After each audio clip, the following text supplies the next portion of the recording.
Have you ever wondered why a civilian vehicle exists that looks like it came straight out of a war zone? Weighs as much as multiple pickup trucks combined, and is engineered to survive situations most cars were never designed to face. Not extreme weather, not mountain trails, just instability. Because this isn't a military vehicle. It isn't classified. And in many countries, including the United States, it's legal for civilians to own. That alone should make you uncomfortable. This is the Terradyne Gurkha RPV, a civilian armored vehicle built for people who stopped trusting normal transportation a long time ago. People who don't assume roads stay open, or crowds stay calm, or that help always arrives on time. And while the price can climb to around $400,000, the most disturbing part isn't the cost. It's the mindset behind the purchase, because nobody buys this hoping to use it.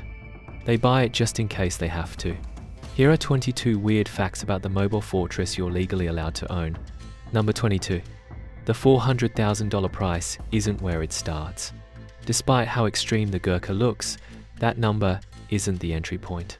Base configurations begin closer to $275,000. But that's before you add the features that turn this from a heavy truck into what it was designed to be. Ballistic protection, reinforced glass, run-flat systems, upgraded suspension, interior layouts designed for long periods of stress. This is where the price quietly climbs. And most real buyers don't stop early. Because once you're already planning for worst-case scenarios, half measures don't feel comforting. By the time the build is finished, many Gurkhas land close to $400,000. Not because of luxury, because preparation compounds fast. Number 21. This isn't luxury. It's insulation. Yes, there are leather seats. Yes, there's climate control. Yes, there are screens and modern interfaces. But nothing inside the Gurkha exists to impress anyone. The interior is designed to reduce sensory overload. Noise is dampened. Vibrations are softened. The outside world feels farther away than it should. This isn't indulgence. It's insulation, psychological and physical. When chaos rises, humans don't make better decisions by being uncomfortable. They make worse ones. The Gurkha's interior exists to prevent panic before it starts. Number 20. It's built like a rolling bunker. Depending on configuration, the Gurkha uses armored steel plating and ballistic-rated glass, designed to stop common firearm threats. This isn't cosmetic armor. It isn't symbolic. It's layered, engineered protection intended for real environments where danger isn't theoretical. The philosophy is simple. If you assume threats are possible, you build for them before they arrive. And once you see how much material goes into this vehicle, it becomes obvious why it weighs what it does, and why normal SUVs don't even exist in the same category. Number 19. The glass is treated like armor. In armored vehicles, glass is always the weakest point. That's why the Gurkha's windows are thick, layered, and heavy enough to feel wrong when you interact with them. These aren't windows you casually roll down. They're designed to hold under pressure. Visibility is important, but survival comes first. And once you realize how much engineering goes into something as simple as a window, the rest of the vehicle starts to make more sense. Number 18. It feels illegal, but isn't. Everything about the Gurkha triggers suspicion. The height, the stance, the angles. It looks like something that should require permits, escorts, or government oversight. But in many regions, including the U.S., the Gurkha is legal for civilian ownership, subject to registration and local regulations. No military clearance, no classified paperwork, just a transaction. And a reason. That disconnect is part of what makes it unsettling. Number 17. This is not an off-road toy. Most off-road vehicles are built for recreation. The Gurkha is built for movement under pressure. Traffic, gridlock, blocked roads, unpredictable environments where waiting becomes dangerous. The goal isn't fun. It's extraction. This vehicle is designed to go where normal transportation fails. Not because the terrain is exciting, because stopping isn't an option. Number 16. The buyers don't chase attention. You won't see Gurkha owners flexing online. These buyers tend to be invisible.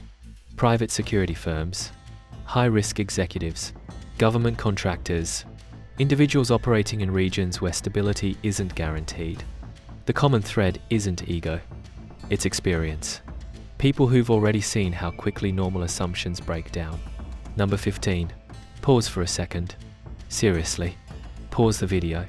At what point in life does a vehicle like this stop feeling extreme and start feeling reasonable? That answer explains everything. Number 14. The name Gurkha isn't marketing fluff. The vehicle is named after the legendary Gurkha soldiers, known for discipline, toughness, psychological presence. This isn't branding, it's signaling. The name exists to communicate one thing clearly. Don't test this. Number 13. Intimidation is part of the design. The Gurkha doesn't try to blend in. The tall profile, the slab-sided armor, the uncompromising shape, all of it exists for a reason. Visibility and dominance matter in unstable environments. Sometimes deterrence is safer than camouflage. Looking difficult can be protection by itself. Number 12. Speed isn't the goal. Momentum is. The Gurkha isn't built to race.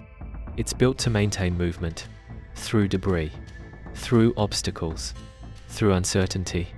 Because in real emergencies, hesitation can be more dangerous than speed. Number 11. Getting stuck is not part of the plan. Depending on configuration, the Gurkha can be equipped with reinforced suspension systems, heavy-duty tires, recovery equipment, and run-flat capabilities. The philosophy is simple. If the vehicle stops, it's because the driver chose to stop, not because conditions forced it. Number 10. Comfort exists, so fear doesn't. Despite its armor, the Gurkha's cabin remains controlled and calm. Noise is reduced. Motion is stabilized. This vehicle isn't designed to excite the driver. It's designed to keep heart rates down when everything else goes wrong. Number 9. Underneath, it's built for reliability. Beneath the armor is a heavy-duty truck platform designed for durability, not experimentation. No fragile systems. No unnecessary innovation. Because the worst moment to test new technology is the moment you actually need the vehicle to work. Number 8. Production is intentionally limited. There's no showroom. No inventory waiting on lots. Each Gurkha is built to order. If no one requests one, none are produced. That scarcity isn't marketing. It's simply how niche and how serious this vehicle is. Number 7. Customization is about threat modeling. Buyers don't choose colors and trim. They choose armor levels, visibility systems, interior layouts, defensive options. This isn't personalization, it's preparation. Number 6. This isn't a flex vehicle. Supercars announce wealth. The Gurkha announces readiness. It doesn't say, "Look at me." It says, "I've thought this through." And that difference unsettles people. Number 5. Parked normally, it still feels wrong. Put it next to everyday traffic and it looks out of place. Not flashy, just misaligned with normal life. Like it belongs in a reality most people prefer not to imagine. Number 4. Civilian on paper, tactical at heart. Legally, it's a civilian vehicle. Functionally, it borrows heavily from military protection principles. That contradiction is what makes it fascinating and disturbing. Number 3. It's rarer than most hypercars. There are more Bugattis than Gurkhas, more Lamborghinis, more Ferraris, because most people never reach the mental point where this feels necessary. Number 2. It challenges what normal transportation even means. Most vehicles assume the world remains orderly. The Gurkha doesn't. It plans for uncertainty and builds everything around that assumption. Number 1. It was never meant to be yours. Vehicles like this exist because someone realized that normal cars fail under pressure. Instead of hoping things would always be fine, they engineered an alternative, a mobile fortress, legally sold, quietly owned, designed for situations nobody likes to talk about. So now, I'm curious, would you ever own a $400,000 armored vehicle? Not because you want to, but because you don't trust the world enough not to? Would it feel like paranoia or preparation? Let me know in the comments. And if machines like this fascinate you, Vehicles that exist on the edge of logic and legality, make sure you're subscribed. Because these things shouldn't exist, but they do.